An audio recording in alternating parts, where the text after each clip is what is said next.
I've never really done kung fu or martial arts. You know, physical.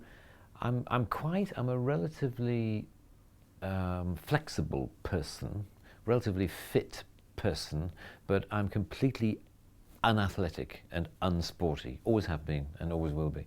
I was always terrible at games and all that sort of stuff at school. I hated them.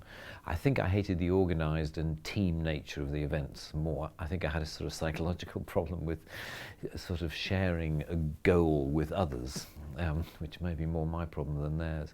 But generally speaking, physically, I'm not particularly fit. But I'm okay, and I did a little bit. I did a little bit of for the last Johnny English movie, Johnny English Reborn, that we did in 2011, and I had to do a bit of fighting. High kicks, I'm quite good at. I can kick quite high. That's about the extent of my athletic.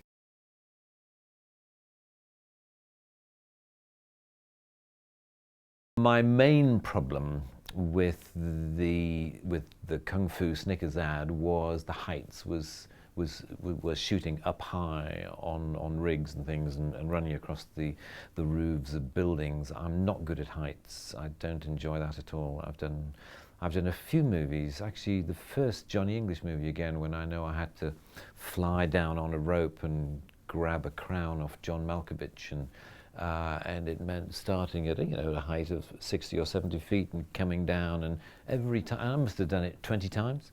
I mean, in full harness. I wasn't actually hanging onto a rope, and that was my only source of saviour. But even so, every time I did it, my heart was in my mouth, and I absolutely hated it. I thought, why am I doing this? You know, this is not a good way to earn a living. It doesn't feel right at all. So I'm not really good at heights, and that was a challenge. You know, as soon as I come off the ground, I'm not happy. As soon as I come off the ground more than 6 or 7 feet, I think I'm getting nervous. So, but somehow you tell yourself, and everyone's very reassuring, and everyone's very professional, and those people who strap you up and connect the lines, and you think, well, they've done it a lot, and they're bragging about their work on the last James Bond movie, and you think, well, they must know what they're doing. So far, they have done, and so far I've survived. I've survived.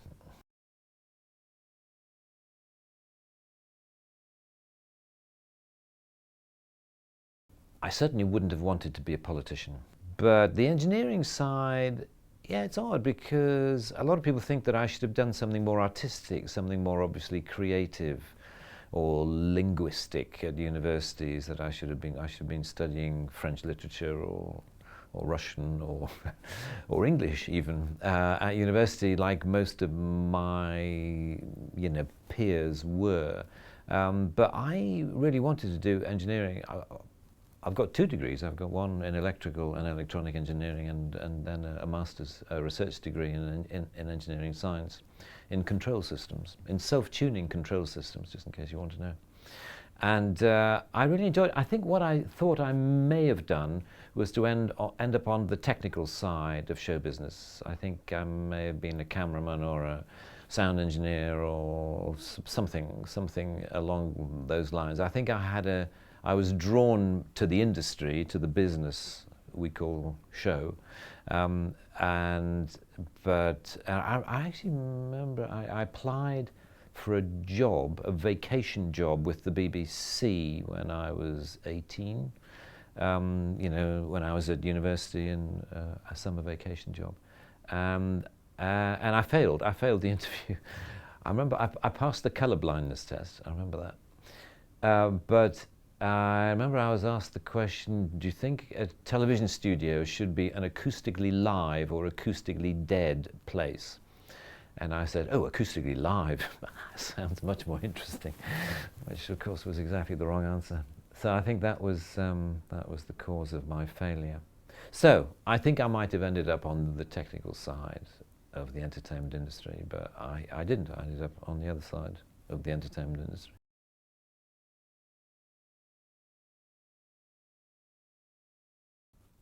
I'm very pleased, obviously, that Mr. Bean has this weird global outreach. It's rather odd to think about it sometimes, which is why I don't think about it too much. Actually, the idea that you are known by millions or potentially billions of people whom you will never met, and often whose cultures you do not understand and have never witnessed or experienced yourself, and that is a slightly odd thing. But it's something of which I suppose one could or should be proud. The character of Mr. Bean is interesting in that he evolves. So we've just done some new cartoon Mr. Beans that we're making at the moment. We'll be finished them at the end of this year. And it's interesting because he's talking a lot more than he has done, and I'm really enjoying it. It feels like it's not quite a new Mr. Bean, but it's a development, it's an evolution. And I think Mr. Bean has been like that from the very beginning. He started off with a very simple idea that my friend Richard Curtis and I, the screenwriter, created of just a man who can't stay awake. That was our first Mr. Bean idea, and I just sat in a chair in a rehearsal room and we rehearsed a silly idea of how does a man behave if he's trying to stay awake but he can't stay awake. And out of that simple idea we developed a visual sketch which turned into the church sketch, actually, a Mr. Bean church sketch about him falling asleep in the lap of the man next to him. And so from that simple idea, Mr. Bean was just the person I naturally became when I wasn't allowed to talk. That was kind of how the character developed and how he has continued to develop. And then sometimes he's talked a lot. In the first Mr. Bean movie, he had a great long speech at the end, which was quite controversial with us in the Bean fraternity because we weren't quite sure if we should have allowed him to talk that much. But it seemed to work okay. And then the second Mr. Bean movie, Mr. Bean's Holiday, was, I think, far more pure. He spoke far less, and I enjoyed that. With the cartoons, he's talking a little bit more, but I think talking in a way that's consistent with the visually expressing character that we've developed. My relation to him, I don't know. I don't regard him as part of me. I think he reflects a little bit how I probably was when I was 9 or 10 years old, because Mr. Bean is essentially a child. He's a child trapped in a man's body, and that's fun to watch. It's fun to watch an adult, behaving like a child, an adult behaving how an adult is not supposed to behave, and that, I suppose, is the key to the character and to the comedy.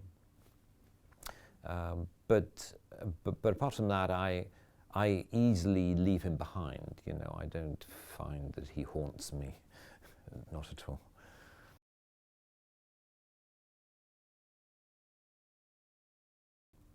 I'm not sure of what I'm most proud. They always say that pride is a sin, so I'm always kind of nervous about claiming pride in anything. I mean, what I get satisfaction from is what the audience think, because I'm a great believer. Some people create comedy or create art in order to please themselves or to please their friends and their professional peers. They're the people that they're aiming to please, and I've never felt that. I'm very keen to please myself. I need to believe that it's funny, and I need to empathize with it completely. But my greatest interest is in the wider audience, is in people who hopefully are going to pay to see what you've done. And that's not just because I want to make a lot of money out of it. It's because that's the audience is the point, is the reason. If there isn't an audience, to me, there's no point doing what I do and what we do. So when I look around, I don't know really. There are films that I've enjoyed making that haven't done so well, and there are films that were a bit of a nightmare which have turned out to be usually the most admired. The film, I think, Mr. Bean's Holiday, which we made in 2007, that's a film I'm aware, I like what I hear people's reactions to it being, if that's not too complicated a way of putting it, that because I say I like to hear what other people are thinking, not what I think. And if other people like it, then as far as I'm concerned, it's worked. And I could, if it wasn't a sin, I could be proud of it. So Mr. Bean's Holiday, I think is a very interesting movie. Actually, I think it's rather fun. I mean, the other movies have qualities, and the Blackadder is something I like, if only because I know I can't take anywhere near sole responsibility for that. It was a very nice sort of repertory company of very, very fine comic actors who got together and made something, along with the writers and a very good producer. And it was just this wonderful feeling of a comedy consensus being created, a real sort of empathy between a group of people saying, this is what we're going to do and this is how we're going to do it. It was quite stressful at times, it was a very difficult thing to do. Interpersonal relationships occasionally were strained, but we all ended up as friends, I think, and I think the work speaks for itself.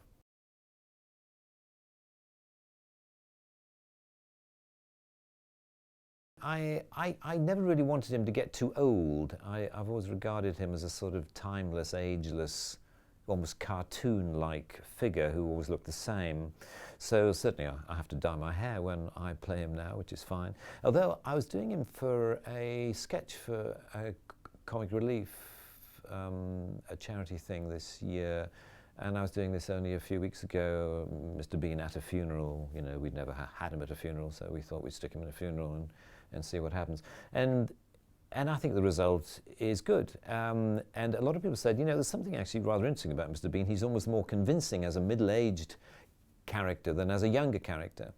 And I thought that was interesting, whether it's just that I know even better now how to play him than I did when we started out with him 25 years ago, 35 years ago, really, on stage. So I think he does suit actually middle age, or could do, or can do. I think he looks all right. I think that he looks all right on screen still. And as long as physically, because he's a very physical character, as long as physically I can play the part, then maybe I should carry on playing it. So I'm less scared of doing him now than I was a few years ago when I thought that, frankly, he should be retired. But I don't think he'll be out of retirement for long. That's my feeling. Well, the next major TV thing is to play a French detective called Maigret, which were a whole string of novels written by Georges Simenon between 1930 and 1967, over a vast span of time. And we're setting our films in 1955. So this is for ITV, the big commercial broadcaster here, which we're going to make in the autumn. Just two films, which will be two-hour slots on commercial television. And it's a straight role. It's definitely a very serious role. But I'm looking forward to it, actually, because it's a fascinating world. And although it feels like a bit of a well-worn path to be playing a TV detective, which is, most characters on TV seem to be detectives. But I think Maigret is a particularly interesting one, operating in Paris, in France, in the 1930s to the 1950s. And as I say, we've set ours in 1955. Just very interesting. Paris after the war was this strange combination of low life and high glamour. And a very interesting time to be dealing with crime. And they're quite hard-hitting, quite unpleasant. Some of the stories. It's definitely not Agatha Christie. It's harsher than that. So that's the next major TV thing. There's a film idea floating around which I may make, and we are completing these Mr. Bean cartoons before the end of this year. And we did a series 8 years ago. I mean, doing a series is a huge project. It takes about 3 years because you've got to make 52 films, 52 11-minute cartoons, and that's a massive wodge of work. And I think these ones are an improvement on the last ones. So I'm hoping that they're going to work.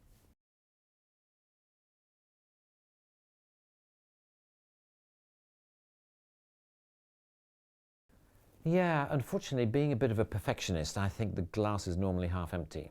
All I can see is what's wrong with something. That's usually the problem when I watch films and TV shows that I've done, that I say, well, if only, no, that line's not funny enough. Why? No, that's all wrong. And although that's good in a way, because in theory it means that you're whittling away at trying to make the glass as full as possible at all times, which means in theory that you do better work. But it's a shame, because I think sometimes I wish that I enjoyed watching what I've done more, because I think by and large it's been okay. I think usually it's worth watching.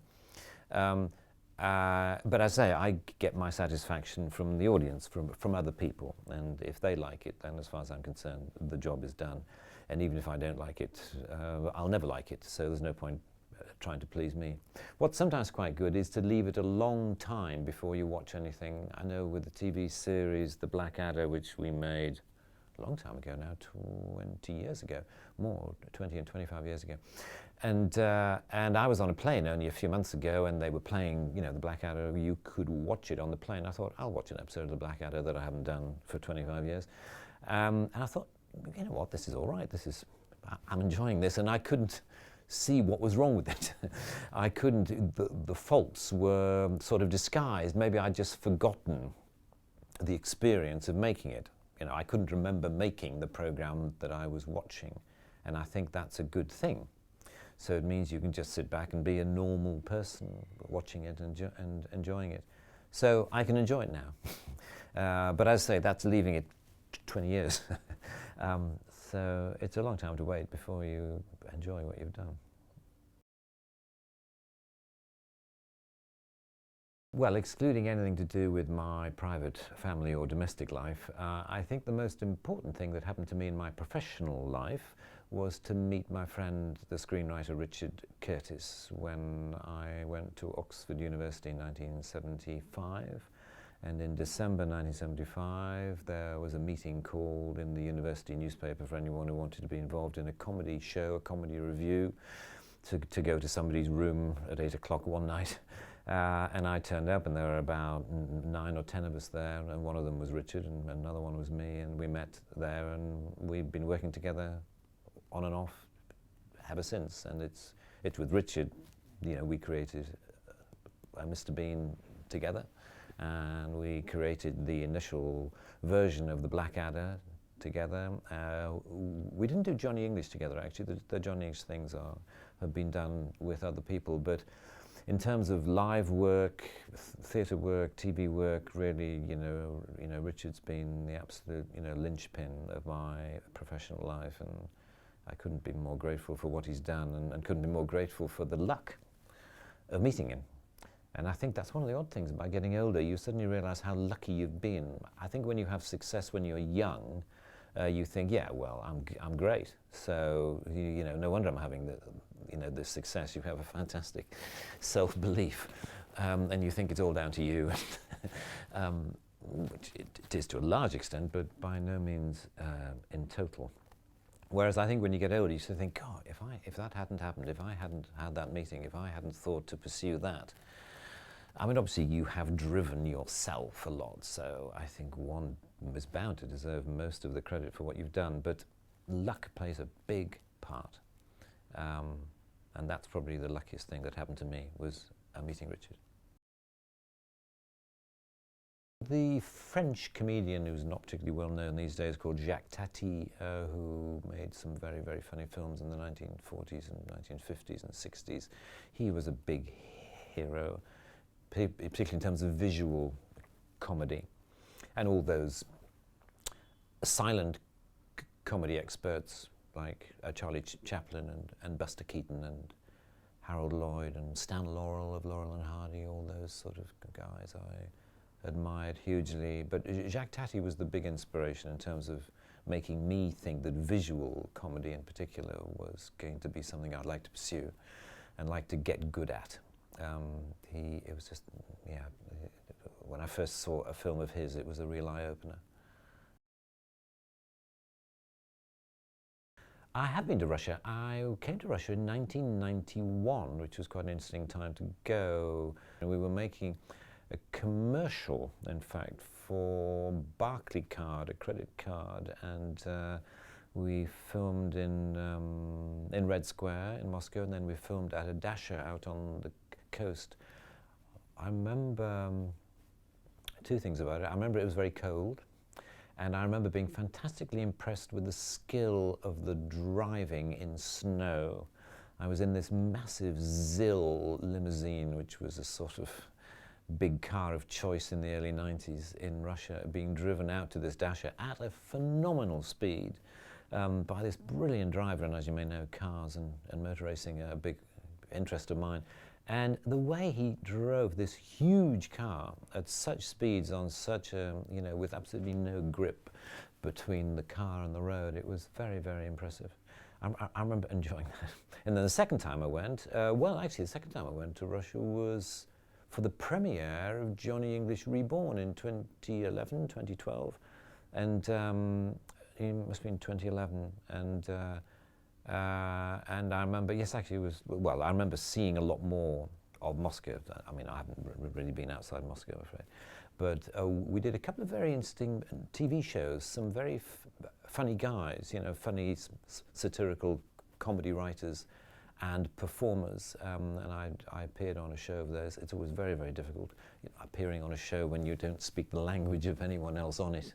But we managed to work something out. And it was interesting to be part of a quite, liberal-minded, satirical comedy show, and finding that those things do actually exist in Russia and that they're very good. And the traffic, that was the other thing that I remember about Moscow. Huge amount of traffic, very, very difficult getting about. Yeah, they're my abiding memories of it. And very nice people, actually. The people were great, very, very warm and welcoming.